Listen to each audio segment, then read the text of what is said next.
The emperors who ruled and shaped the region have been dissolved, and Western Europe has become fractured. For centuries, Europe is dominated by a line of German kings who called their domain the Holy Roman Empire. But by the 12th century, a loose collection of Italian republics is taking shape. Together, they aim to recover the past glory of Rome. They would revitalize Europe and engineer the blueprint for the modern Western world. Hi, I'm Peter Weller. And in 2001, I came here to the city of Florence to finish a master's degree in Italian Renaissance art history at Syracuse University in Florence. The Italian Renaissance is as overwhelmingly mind-blowing as it is beautiful. It is the most impacting epoch of the last millennium. It is the age of invention with Da Vinci and Copernicus and Gutenberg. But it is also the age of the cult of personality. It is the time when that unknown artisan or craftsman will become the artist. It is the time when that nameless builder will become the architect. In the 12th and 13th centuries, Italy is really beginning this sort of rebirth. Because what's happening is that stability has been reinstituted onto the peninsula, mainly through the Holy Roman Empire, through the system that we call feudalism. The city is reborn. Within these newly liberated Italian cities, a new kind of leader emerged. The rulers of the Italian city-states are the merchants. They're not the traditional aristocracy. They're not the traditional nobles. And this produces this extraordinarily vibrant urban life in the 13th century.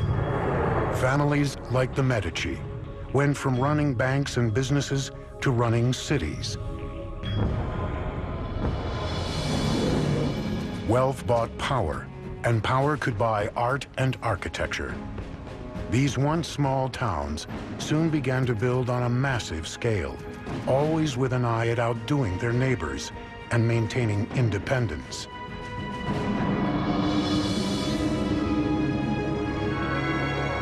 The foundation for the Renaissance is the city. Everything that happens in the Renaissance, from art, architecture, engineering, literature, all the things that go on depend upon the city.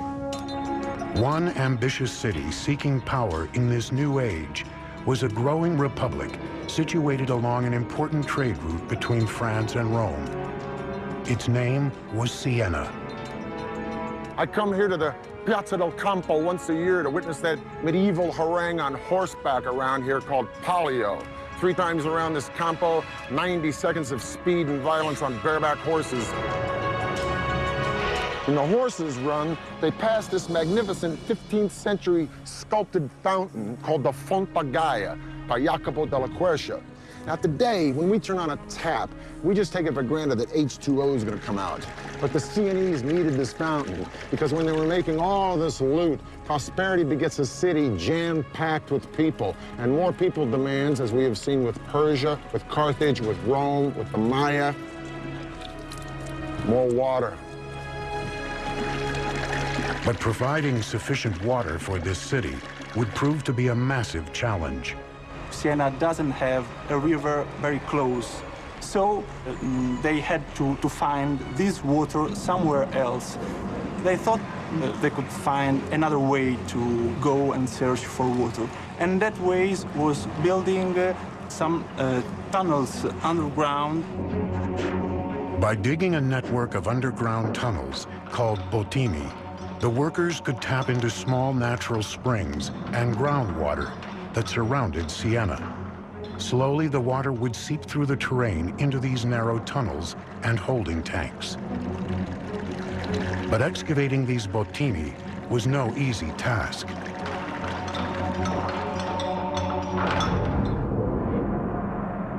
Workers used shovels, picks, and chisels to chip away at the calcite deposits in the tunnel, working in dark, dusty conditions, often no more than a few feet high.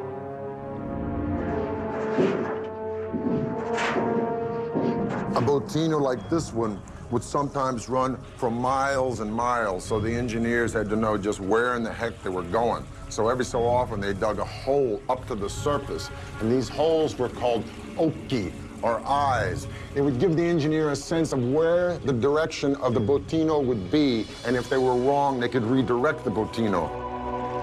The water would navigate through the barrel-shaped tunnels, turning into different parts of the city where it was needed most, and coursing underneath the busy streets into the fountains around Siena, like the Fonte Gaia.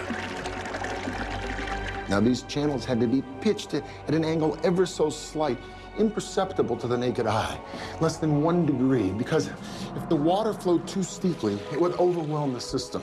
So to keep this from happening, the engineers used an instrument called an archipendolo. It's nothing but a pendulum. It's a stick with a string and a weighted ball or stone at the end. No matter how much you pitch the stick, the string will always remain vertical, giving you a vertical line in a relationship to the tilt of the horizontal stick. In this way, the water would flow quietly and evenly into Siena and fill up the Fonte Gaia. By the year 1345, more than 10 miles of tunnels were functioning underneath bustling Siena. As a result, Siena continued to grow and prosper. More water brought more people to the boom town. More people to the boom town, more turf is needed. Pretty soon, Siena controls most of southern Tuscany. Now, this prosperity and this land encroachment, if you will, would seriously become the burr in the saddle to one of its neighbors.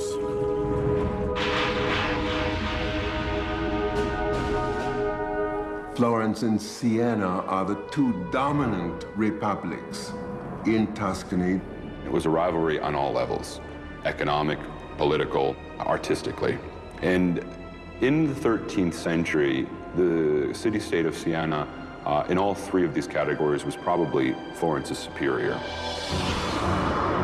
The two republics would go head-to-head until Siena delivered a crushing blow at the Battle of Monteperti in 1260. Siena fights Florence. And to put it bluntly, Siena kicks ass. Florence goes home in humiliation and defeat. But guess what? That ain't gonna be for long. The hydraulic engineering that made Siena the place to be couldn't sustain it through one of the greatest natural disasters the world had ever seen. In 1347, the Black Death struck. And according to the eminent humanist writer Giovanni Boccaccio, who witnessed the Black Death, the disease killed so fast that you could lunch with your friends and dine with your ancestors in heaven. One conservative estimate is that Siena lost over 60% of its population in a matter of months. One thing is for certain, after the Black Death, Siena would never be a major player again on the stage of early modern Italy. That singular event probably marks the end of Siena's role on a kind of international scene, and it also marks the beginning of Florence's rise to power. The city of Siena was shattered. It would leave the door wide open for its arch-rival, Florence, to step into the void and engineer its own rise to power and glory, culminating in one of the most magnificent monuments of the modern era, a structure no one thought could ever be built. Siena's Botini system was functioning as the city's primary water source until 1914. In the 13th and 14th centuries, cities are the power centers of Italy. But Florence is in a class by itself. The ruling elite is thriving, with money to burn. Man and his unlimited potential are taking center stage. It's a revolutionary idea called humanism. Humanism, quite simply, is an interest in the ancient world. In Italy, all you had to do was look around at the ancient ruins and understand how great man had been in the ancient world. It was all there. If we could imitate that building, if we could take the principles of that building and apply it to our buildings, then we'd have something really remarkable. But when the Black Death struck Europe in 1347, Florence was not immune. practically half the city's population was wiped out. It would take the region more than half a century to recover. But it would be a recovery like no other the world had ever seen. It was called the Renaissance, which means literally rebirth or revival. Throughout Tuscany, an elite patron class of super-rich families would wield their private fortunes to commission magnificent projects to work for the people. There is an appetite among those who survive to enjoy life, to do other things, to understand or to sense that the life is to be exploited in some way for those who are alive. The Medicis of Florence, one of the wealthiest families in Italy, would lead the way in regaining the glory that had been Rome, restoring it in Florence and transforming the city into the new Athens. The structure of patronage has changed. Patrons are using artists and architects to celebrate themselves. The centerpiece of this effort would be the cathedral in the heart of Florence. They've never seen a structure that looks like the one they want to build.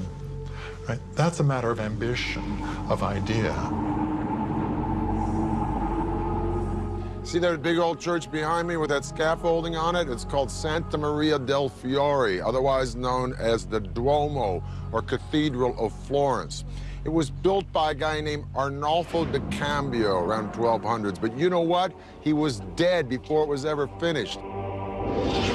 Arnolfo intended for the church to have a dome, but he's dead, so the church stands for a whole bunch of decades without any dome on it at all.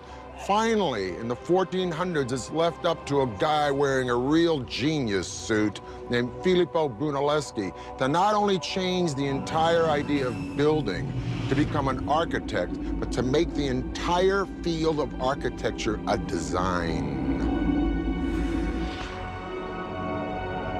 Brunelleschi had grown up in a middle-class family and was expected to become a government bureaucrat like his father. But Brunelleschi was interested in the art of design and first became a master goldsmith. It's only in his early 30s that he then moved over and began to become what we now call an architect. Now, Brunelleschi is a maverick and he's brash. His dad is a notary. Brunelleschi wants to study sculpture. Wonder how his dad reacted to that one, huh? Probably like my old man reacted when I told him I wanted to go to New York and become an actor. In any case, by his early 20s, Brunelleschi is a pretty fair goldsmith. Now, in 1401, the baptistry decides it wants to replace its doors, so they hold a competition. Competition comes down to two guys, Brunelleschi and the international Gothic man of the hour, Lorenzo Ghiberti. Brunelleschi was pretty good, but he ain't no Ghiberti. Ghiberti wins, Brunelleschi runs away with his tail between his legs, humiliated in defeat. He loses the competition to Ghiberti in 1401. And it sets up the kind of perfect opportunity for him to leave the city of Florence, then go to Rome and study the secrets of the ancients. Brunelleschi may have spent nearly 2 decades studying in Rome, examining the most important structures of great Roman engineering. Renaissance Italians are fascinated with the way Romans did everything, the way things were done in ancient Rome, and building is no exception. A big part of the enterprise of Renaissance engineering is recovering this ancient knowledge. One structure in particular may have had a lasting impression on the young Brunelleschi: the Pantheon. Had the Romans found a way to build it without complex wooden scaffolding supporting it? Over those 2 painstaking decades, he may have examined